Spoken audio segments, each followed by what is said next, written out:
Hi, and welcome back, everyone.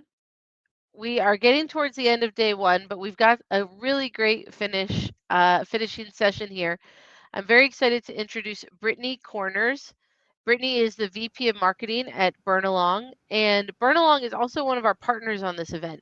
We wanted to mention that we really recommend you visit their booth in the Partners tab, and you reach out and connect to speak with them directly because after you hear this conversation, you'll know all the value they have to offer and everything you can get out of that conversation with them. So, welcome, Brittany. Hi, thank you so much for having us, Marnie. We're so excited to be here. Oh, my pleasure. Great to have you, and I'm really looking forward to this conversation. Um, Before we get into the questions, I'd love if you just introduce yourself a little, share a bit about you and Burnalong and your role there. Absolutely, yeah. So Brittany Corners, I have been in marketing for now about, 16 or so years. And I actually co-own a yoga studio as well. Something really interesting that I'm sure a lot of you guys can relate to. So um, the current studio I own, we were rehabbing it and we opened literally about 2 years ago to this date. And we were open just about 17 days and had to close for 2 years, obviously from the pandemic. Off and on, we've been open, but we literally pivoted within 24 hours to then offer virtual yoga to everyone. And it was such an insightful couple years because just the need for yoga, the need for mindfulness, was so just everywhere. People were craving just something different, something to settle their minds. So it was a really interesting journey that I am so glad I had to go through because it allowed me to connect, at a different level to new students and to just Americans in general, to be able to actually provide support through the pandemic. So then, as I, have continued down my path of marketing, I found Burnalong and saw that, wow, I can actually align my passion of marketing and my passion for health and wellness together. Because what Burnalong is we are a full health and wellness platform. We've got about 17,000 plus classes that range anywhere from HIIT classes to mindfulness classes to learning and development to anywhere in between, and even chronic conditions. So I'm so happy to be part of this team and then to just talk about wellness as a whole to as many people as I can. So, which is why I'm really excited for this fireside chat, just to talk more about wellness in general. So, over to you, Marnie. No, that's wonderful, and it's clear that this is a huge part of your life, not just with Burnalong, but with your studio and how you live. I'm curious, what does wellness mean to you? It's a part of this conference, but Yeah. it's used in so many different ways. How do you define that? That is such a beautiful question because I think wellness can mean so many different things. To me personally, it's just feeling comfortable, in your own skin and to take care of your mind, your body, and your soul. A lot of people think of wellness as just this physical thing, like, oh, this person is physically fit, but that is not wellness. It really doesn't matter, what's on that outside. To me, wellness is how you're feeling every day, right? Having some of those healthy habits that you infuse and then sharing it with others. So, to me, wellness is much more of an internal thing than anything external that someone would ever see. That makes a lot of sense. Well, let's get into the meat of this session a little bit. We're talking about the difference between wellness days and sick days, and I'm curious, what is the difference between a wellness day, a sick day, and what's traditionally just called PTO? Yeah. So wellness day, I would say, it's an up and coming phrase that us at Burnalong were incredibly passionate about, and I kind of just want to share that passion with other companies because there's this stigma, right, of what used to be just sick days and PTO. And PTO is, I think everyone's familiar with that. You use that for trips you plan in advance, family vacations to Disney, different things that you know that you're going to be doing well out in advance.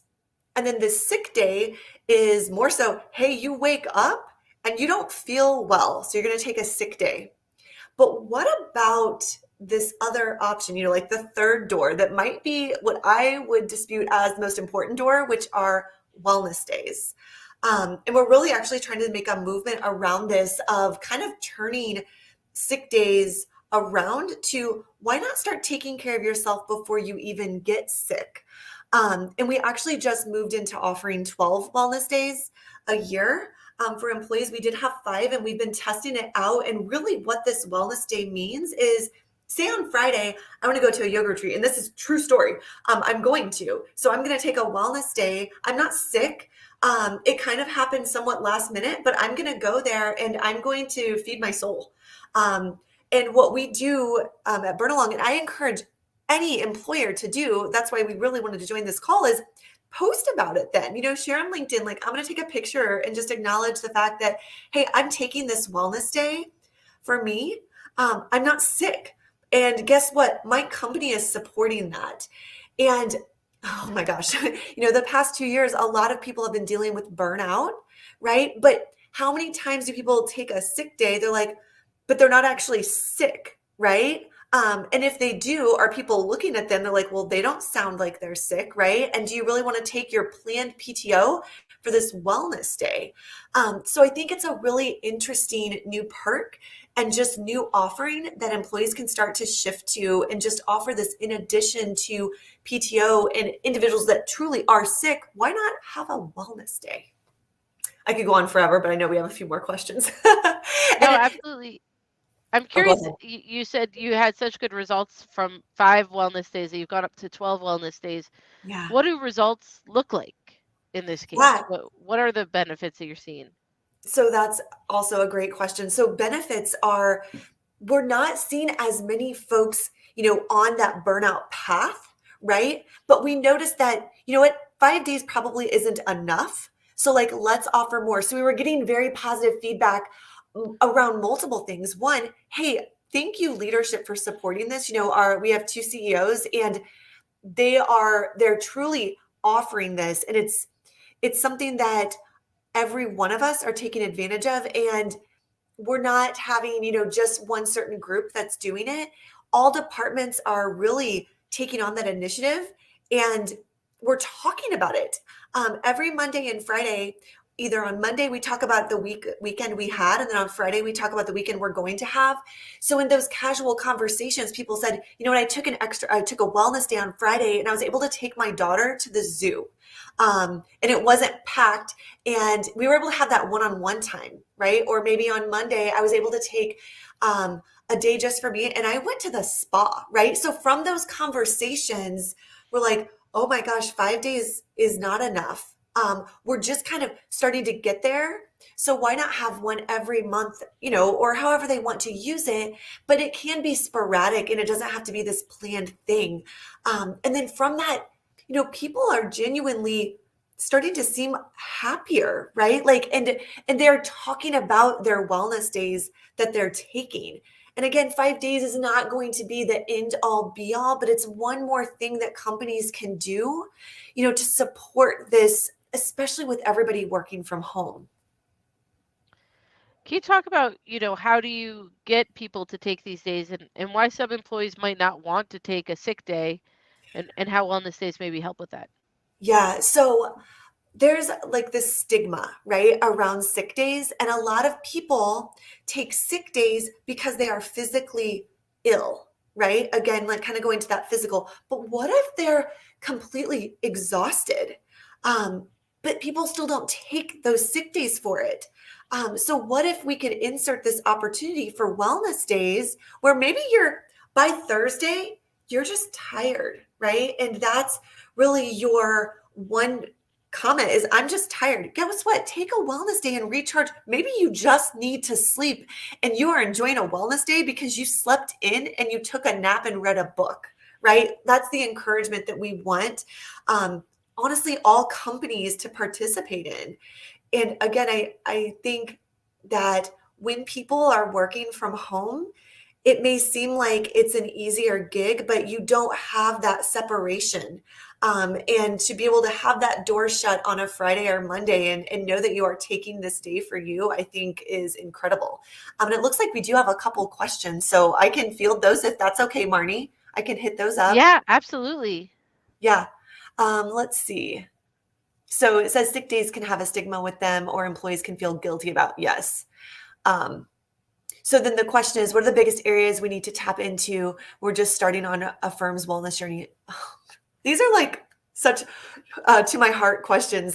So I think because I can apply my full-time job in my just kind of yoga community. So yes, really that first like starting point is, and these would just be recommendations that I would say is why not take a poll to your company and just ask some questions of how they're feeling, and what are they really craving.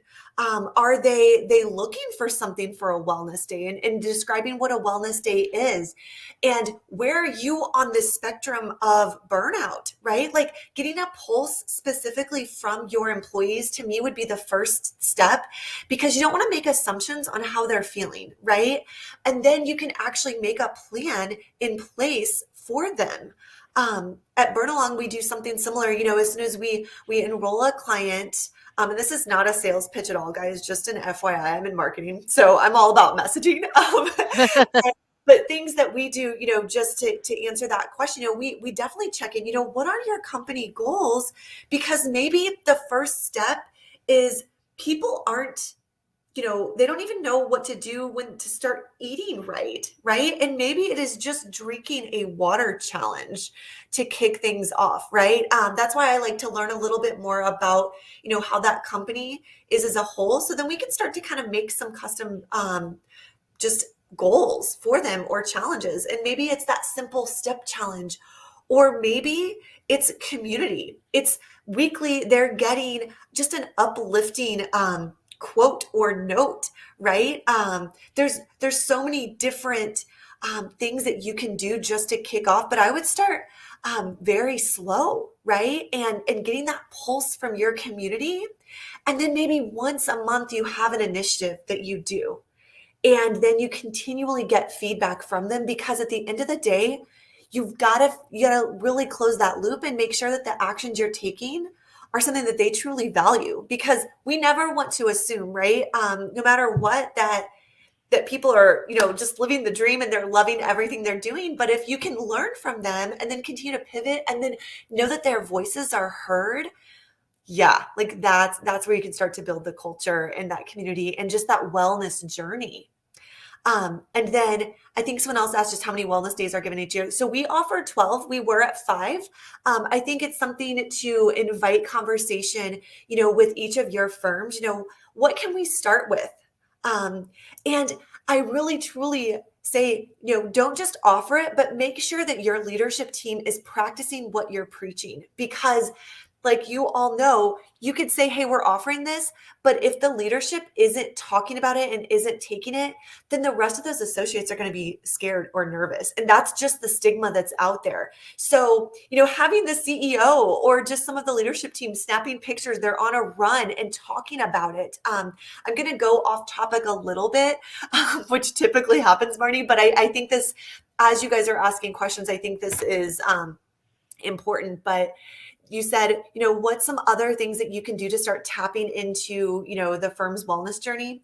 A couple other things that we do, that really just start to invite this idea of wellness is every day we have something we call 2 for 20. Now, they do it at 2:00 East Coast time. Now we're all in different time zones, so you can call it whatever you want. But there's 20 minutes that's blocked out of everybody's calendar, and you do what you wish, right? If you want to hop on and take a class, do that. If you want to go outside and take a walk, do that. And that is protected time that we have every single day to do what associates need to do. And maybe they just need to walk away from their computer and just go have a cup of tea. Like, we don't care what you're doing, but it's that acknowledgement as a company that we're taking that time. So that's something, as you start to build your wellness plan. Were you going to say something, Marnie? I thought you had an idea. Yeah, I mean, I think that I really want to get back to the point you mentioned about the leadership, and I Yeah, want to dig in a little more there. yeah. So, can you talk just in a little more detail about how your leadership uh, demonstrates that wellness days are not just a lot, provided but encouraged, and how they model that for everyone?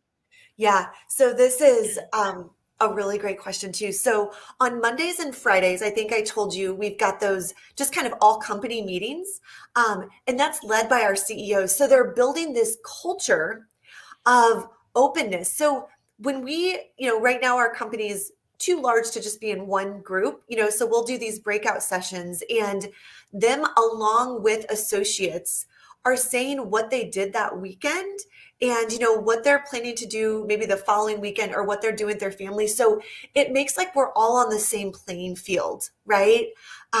Which to me is incredibly relatable, right? Like they're not sitting on this pedestal of, okay, you all tell me what you did this weekend, but I'm just going to sit here and tell you that I worked, right? And actually, it's really cool.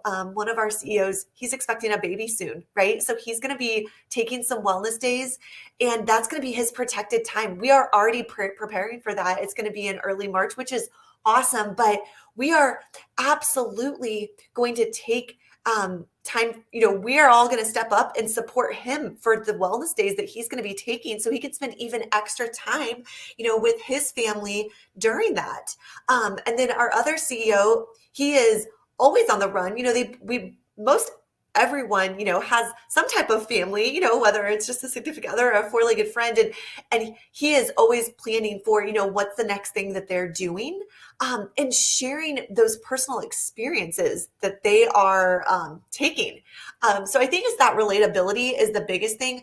And literally they just announced the 12 wellness days, gosh, I would say within the past 3 or 4 weeks. So they announced that to our team. Hey guys, we know we had 5 from the feedback that we had. We're doing 12, right? And they just made that decision on the fly. So they keep a really good pulse, which I think is incredibly important, whether it's the CEO that's doing it or it's maybe there's a culture team or whatever it is. It's just having that good connection with what the heck is going on in everyone else's life and then supporting that. Wonderful. Let's talk a little bit about the broader impact. So, how are the families of your employees impacted by the Wellness Day offering? Yeah. So this kind of goes back to the story with just our CEO, but there's a couple other stories too. Is a lot of people have young kids, and maybe the husband's at home or the wife's at home and they just want to spend one-on-one time with their one child. It's been a really cool opportunity for them to do just that, which is something that, maybe you wouldn't take from a PTO perspective. And a lot of families are excited about this, right? They get to have time, whether it's just a husband and a wife that want to go, or a husband, or whoever wants to spend some time with their significant other. They have that time if they want to go try out a new restaurant, or spending time with their child. So these families are starting to benefit, and to me, the biggest benefit is let's try to keep these employees healthy before they need to take a sick day, right?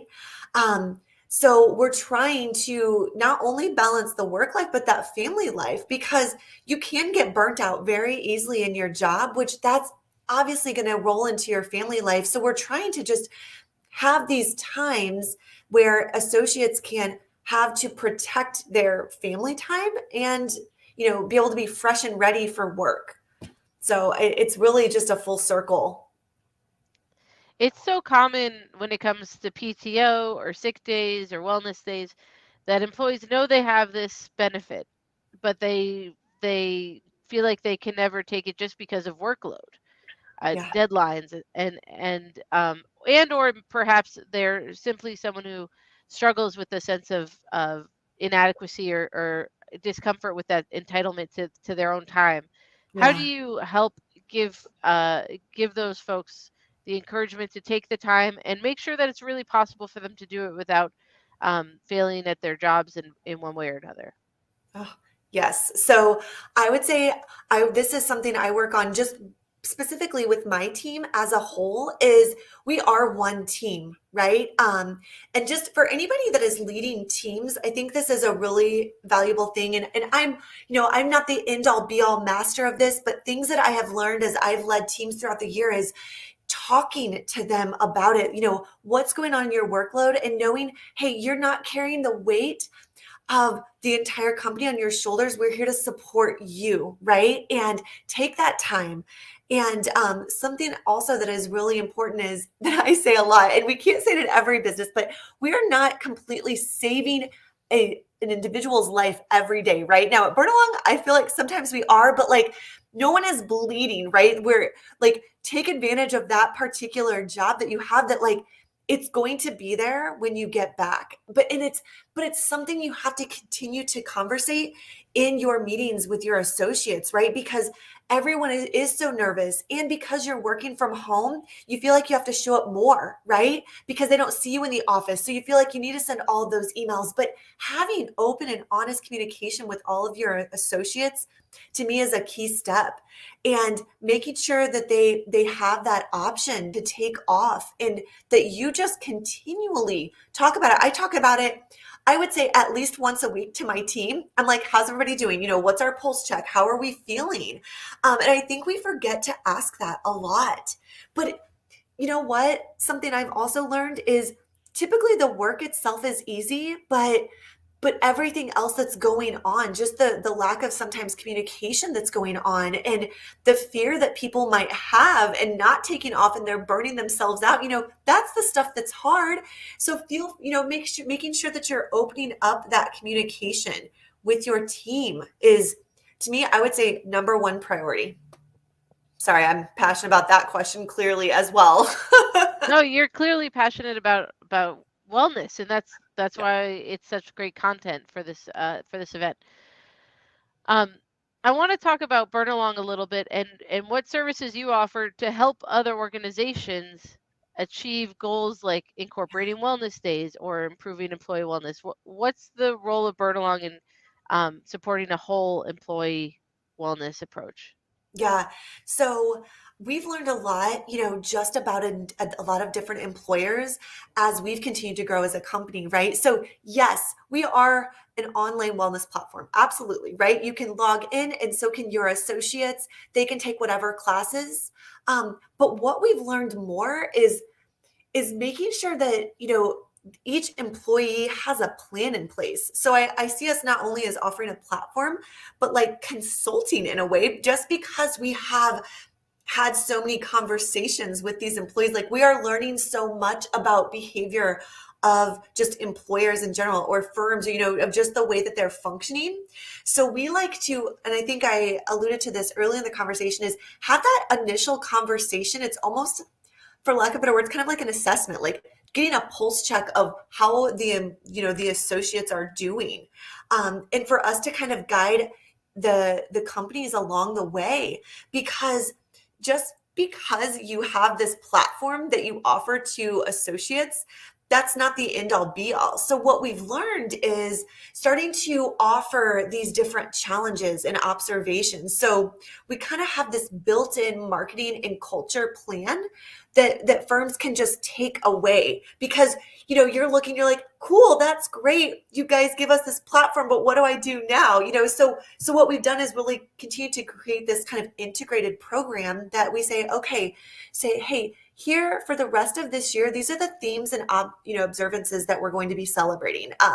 For example, in March, we're doing March Mania, right? Because everyone loves a good challenge. And we try to make it fun. We just celebrated an Olympics challenge.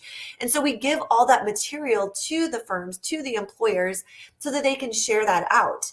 And something else that's really important outside of just that challenge, to kind of get kind of a hoorah, right?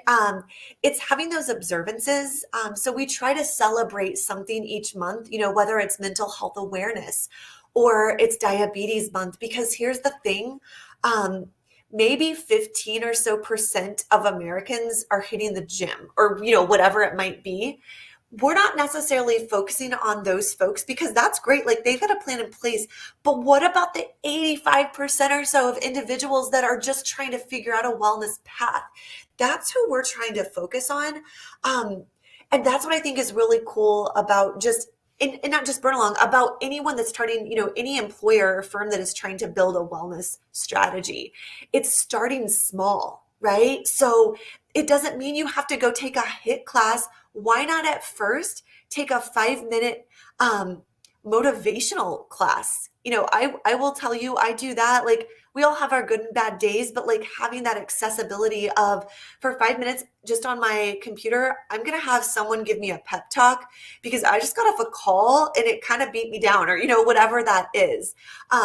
So I look at us as more of a guide, of saying, hey, I'm noticing a lot of your employers are taking, mental health classes, right? Do we want to do like maybe a custom challenge, just for your firm that really is an advocate for that? Because if a lot of your associates are taking that, maybe we need to get a focus and have more associates take that, because different industries and different types of companies have different needs. So we really try to look at some analytics, so we can help guide you to figure out, what do your associates really need? And it's not just another HIT class and another, physical class is what we've learned. It's really starting with, just some of those breathing classes, even to like get in tune and even know, like you had asked me, what does wellness mean? Some people don't even know. They haven't even thought about what wellness means for them because they're too busy going to the doctor, figuring out how to get better, and be very reactive. So it's taking very much of that proactive approach. Yeah. One thing you mentioned that I think we really need to touch on is that a physical challenge isn't always the best option. I do think that people tend to default to the physical when they're thinking of wellness, and Yeah. particularly when we're talking about an inclusive approach to wellness. Yeah. Physical challenges can leave some people out for various reasons. And I'm curious how you encourage and guide people towards a more inclusive approach to wellness strategies. Yeah. Oh gosh. No, that's where we can really dig in. Everyone grab a sip of coffee, settle in. Um, no, but it's a great question because that's something that we are like the biggest advocates for. We kind of found this space where it's like there's the Peloton of the world, and that is wonderful for those that resonate, to the individuals that are teaching that are physically fit, they're in their spandex, they've got their makeup perfect. That's wonderful. However, we kind of flipped the lid on that and we said, we want instructors that look like us, right? So we'll have instructors that are teaching from their home that it's on our platform, and they may have a kid walk by in the background, but guess what? That's life. And, we still have some classes that are incredibly difficult, for those that are very physically fit and they want to continue to grow, but we're really focusing on the classes that are entry level. And I will say, about 39% of the classes that individuals are taking on our platform are more specialty classes, that aren't just this HIT classes and everything, so, and we're seeing that continue to climb. So as I had mentioned, a challenge that we offer every month. They aren't all physically fit challenges. There's some that's like, hey, in July, we're actually doing this fun one that is invite your family. Because we have seen in a lot of results that individuals that do invite their families to participate in, whether it's mindfulness, it's a stretch class, like whatever it is, they're going to be more attuned to doing that. So some really cool examples that we do is we'll have some kid classes and they'll invite their grandparents to join, right? And they can actually do this, whatever it is. And a lot of times the kids will pick it. So, the grandparents are taking like the awesome kid classes. But guess what? At the end, they are smiling, and they just not only were able to interact, across states, with grandparent to, grandchild, but they're smiling. And who cares even what the class was? To me, wellness is right there because individuals were leaving with a smile on their face. So that's what we're really looking to do. it's really more about that connection piece, and having, like, for example, the firms do a challenge together, and maybe it is just that water drinking challenge, right? But then we're rallying behind wellness together, and that everyone can participate in. So I think it's really geared towards making sure that the challenges themselves that we create, or that we do custom, because we obviously do custom challenges for firms. What's going to resonate the most for the associates, right? And then let's all rally behind that, and then celebrate our wins. Oh my gosh, guys, we had 15,000 minutes of some kind of wellness activity we did. That's amazing, right? So I think it's also really important to celebrate those wins. Great question. Absolutely. Well, and I'm so glad you said celebrate because it leads into my next question perfectly.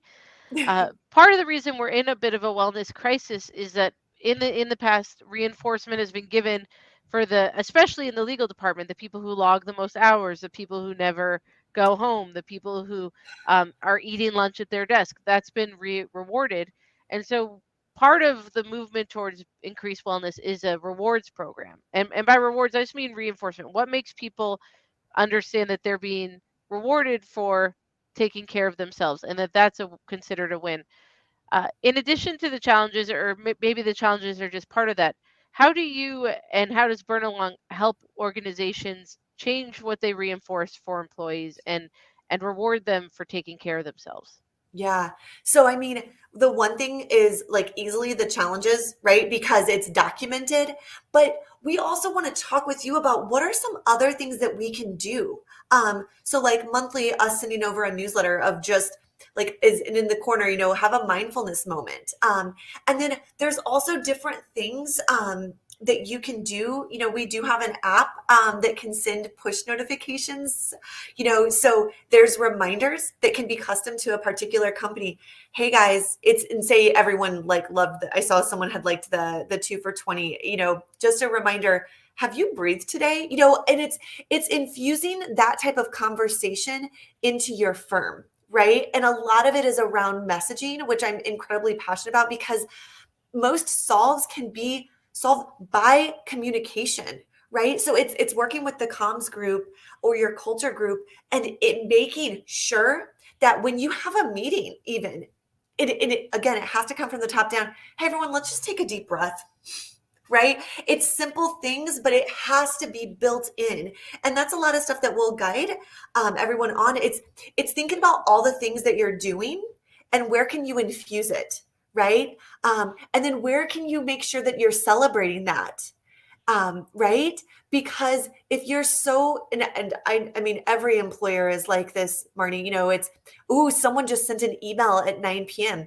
Maybe there is starting to be things where, hey guys, schedule your emails so they don't go out until the morning, right? And calling out protected time, right? I think it's really taking a hard look at just the infrastructure of how the firms are, working, and then us chatting, okay, where can we infuse wellness, right? And is it even having in the CEO, if you guys have company meetings, hey guys, let's do a quick stretch. And it catch people off guard. But then like we actually do that on Mondays and Fridays too. I forgot to say, we'll have someone at the company, whether they are an instructor or not, let's do 5 minutes, 2 minutes of stretching. It's just these options that can be infused within just current processes, right? So it's not huge shifts. It's just making a stance, communicating it, and then actually taking action on it, right? So none of this is hard, but it's that accountability. And that's what we try to add to, we're going to have check-ins with you guys. Hey, how are things going? How's burnout going? How are conversations going? So then we can start to build a plan, for that next quarter. It does look like someone asked to explain 2 for 20 again. So I'm happy to explain that. Yeah, get right into it. Yeah, what we do is, and that's Eastern time, but we have 20 minutes cut out of our day every single day that no one is allowed to schedule meetings unless obviously if there is a pressing client meeting. I mean, I understand that, but that is time for the associate to do whatever they want, whether they want to go for a walk outside, they want to turn on Netflix for 20 minutes and drink a cup of coffee. Cool. Like that is their time to reset. And it is protected. And I will say, everyone abides by that. Like that is our protected time because, if leadership or someone else started to schedule over that, then what story is that telling? Not the story we want. So it is a protected time that everyone knows and is agreed upon. We're not using that for anything but self-care. I want to go back to the 12 wellness days because it occurred to me that we haven't talked about how that fits into a PTO strategy overall. So can you Yes. talk a little bit more about what for Burnalong and then maybe what you might recommend for how other organizations look at wellness days in their PTO strategy overall? Absolutely. Yeah. So let's just talk overall. And then if anyone has questions about this or you want to chime in on the chat, I love interaction. And even if anyone is practicing this now, send a chat and we can talk about that too. So while that's going on, just to kind of level set. So think of PTO. We offer PTO, and I think that is just a standard thing that is offered, right? So let's keep that because you do want to go to Disney with your family and you are going to schedule that out, or you are going to go, on a weekend vacation or a wedding's coming up. Think of that to me. How I see that is like scheduled things that are happening, right? And you have specific things that you're probably doing on that day, right? Like most people typically don't take PTO for just nothing because it's that weird stigma, right? Right. Um, so then you have your traditional sick days. And I would challenge, employees to kind of reconsider that. Like, is there even a need for the sick day at all? Or is it more of just having this bucket of wellness days and this bucket of PTO? And again, PTO can be used, they can be used however they want, but is even that like term sick days, it's like, ooh, like, do I have to show you a doctor's note? Like, what's the definition of this, right? And maybe you do have a stuffy nose and you want to take a wellness day because you don't want to get any sicker, right? Or you want to take your PTO. I think it's up to each firm and each company to decide on, but I would challenge you to think about it. Because you are planting seeds in just the terminology you use, right? I think words do matter. Um, and maybe it could be interesting to entertain this wellness days concept. Um, Even to acknowledge, to your associates that guys, like we truly care about your health and this is what we're rolling out. Like we know burnout is a thing. And we want to allow you to not only have your scheduled PTO, for things that you're doing, but what about these sporadic times, right? Like, what if, like I had mentioned earlier, by Thursday, you're beat and you're just tired. And guess what?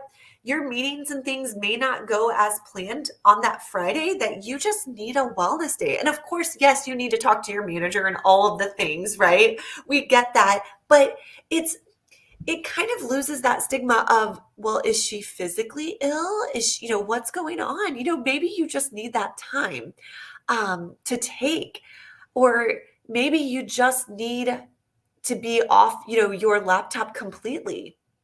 Oh, let's see. So PTO is accrued. Gosh, I can't remember off the top of my head, but I know there's at least like a couple weeks that are offered from a PTO perspective. And then wellness days is 2 weeks, or I'm sorry, wellness days is 12 days. I think since I know that that's kind of a tough question to answer, just so the audience knows, someone had asked, what is the total PTO plus wellness days? When you decided to offer wellness days, did that impact your other PTO offering? No, no. Okay. I think that's really where people need to be thinking is this in addition to, is this a shift of how you offer your time off? Yeah. And that's probably where that question is really getting at. Yeah. Yes, that's actually a really good indication, Marnie. We aren't taking away from PTO, right? It's just adding in. Um, Ooh, yeah. It looks like we've got another question, which I love. Let me take a look here. Sure. Yeah. So the question was that I'm reading, guys, is just any tips from initial pushback from partners? Yeah, a lot of tips. One, if you're getting pushback, take do a poll, right? And I would ask about burnout, and I would ask them, what, how are you feeling? Have you taken time for you? And asking some questions. And I will bet you all that no one is obviously going to be opposed to wellness days, but you don't have to say, hey, do you want a wellness day?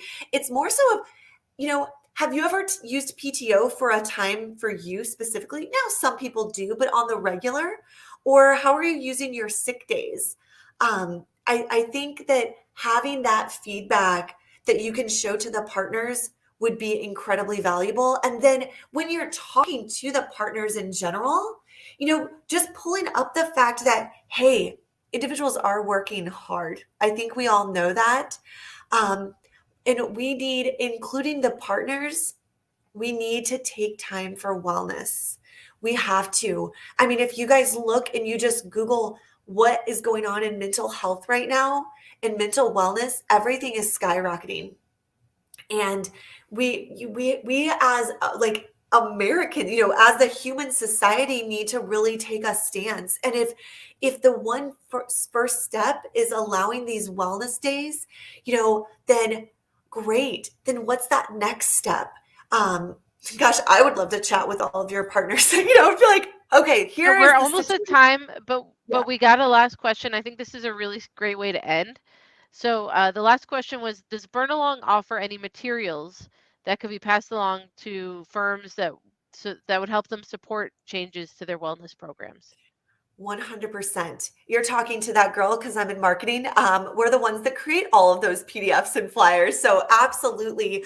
And I can chat with the team to make sure that that's communicated to you guys, because I think just having a checklist is really important. And especially if you're talking to the partners or anyone else in that decision making, just to showcase the benefits and fill it with stats, right? Like, here's some data points that is going to, at the end of the day, help with progress and productivity and creativity, at the firm. So absolutely. And thank you guys so much for your time. This was so wonderful.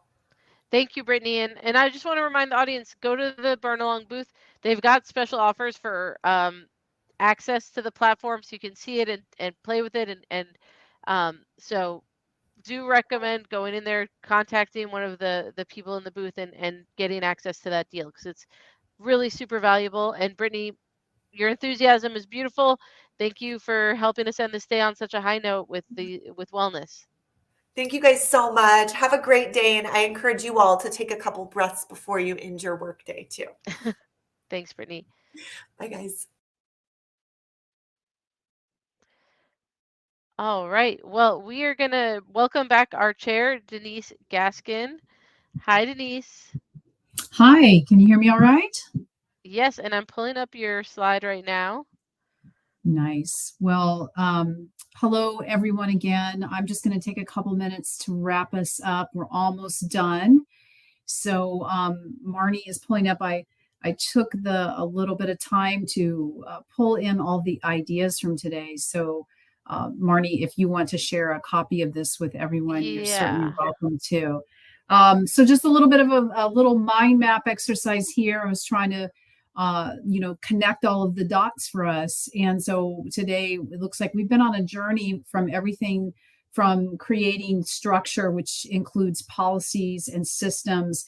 With that first presentation we had with COVID presenting both a change and an opportunity. That's the green side, Marnie, if you want to focus there for a second. Great, thank you. So that's like opportunity to rethink the workplace, right? Shift to improve well-being. What support are we giving? Flexibility not being an exception, but rather being the norm. Those were some of the ideas that were shared with us. Holding the organization accountable. That was a big one, a big series of recommendations. This is a big overview summary, certainly not all the points that were made during that presentation. Decision making also has to include diversity. That was a very important part of that conversation. Transparency, as much as can be shared, should be shared. At least communicate it. Like, here's where we are in this. We don't have all the answers right now, but here's what we can provide. And then, listening to employees. Don't leave people behind, especially people who might be, disadvantaged in some way or affected more than other people. So, and then just constantly evolving. Actually, I think if there was a theme for today, I would say evolving, constantly evolving, and engaging in just continuous improvement. was really part of all the presentations that I heard. And then we went on to the red area there, which is identifying and intervening in when employees might be having so much a crisis, although that could be happening, but how do you even get ahead of that? And some ideas that were shared with us about building resilience and fostering wellness with employees. Again, knowing your people so that you can identify when something isn't working, which can be a little bit harder if somebody's working from home, especially if that person is not on camera or not showing up so you can actually physically see them. But what are some ways that you can, if you know that person, and there's probably some other ways in which you can kind of tell if something's not working. Learning to recognize when someone's in crisis. And I think at least 2 people, maybe more than that, talked about offering mental health first aid training. I am certified in mental health first aid training and brought that to the firm when I was a COO. It's a fantastic training. It is a standardized curriculum. The original curriculum was developed by a psychiatrist and a therapist out of Australia. And it is a standardized curriculum offered through most, if not all, employee assistance programs. I highly recommend that you bring that in and train your leaders in it. Just again, diversity of people and styles and methods, creating that culture of learning and experimentation. Again, that's the experimenting, evolving theme. If there's a red thread here, it's inclusion and it's experimentation and evolution. And then we went on to building a wellness cult committee, the blue area there, through cross-departmental buy-in. That was a really nice presentation that kind of started to that one and the next one about Ropes Gray, really getting into some really juicy details about how it works, boots on the ground kind of strategy. So wellness, what I loved about this one is making wellness a part of existing programs and structures. And I just can't think of a better way to do that by just literally embedding it. And I think embed might be another red thread through the day today. Make it part of something in as much as you can. Because when things become an add-on, then what happens is if things get tight or restricted in some way, or you have a change in leadership, those add-on kinds of things can get cut out of the picture.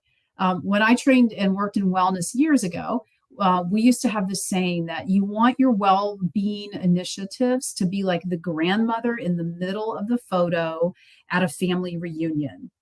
And you want to put the brother-in-law where you're not sure the marriage is going to work out, you stick him on the edge so that if that relationship doesn't work out, guess what? You can just cut him out of the picture and you still got the family photo, right? I mean, it's a little bit of a harsh metaphor, but you get the point. Your wellness program should be the grandmother in the middle of the program. And one of the ways to do that is certainly to embed it. In that presentation, talked about a couple of apps, the Unmind app, and also doing mental health first aid training, and the key, how important it is to have partner buy-in. And then the next presentation up at the top, Ropes and Gray. Thank you so much for sharing all of that rich detail about your program.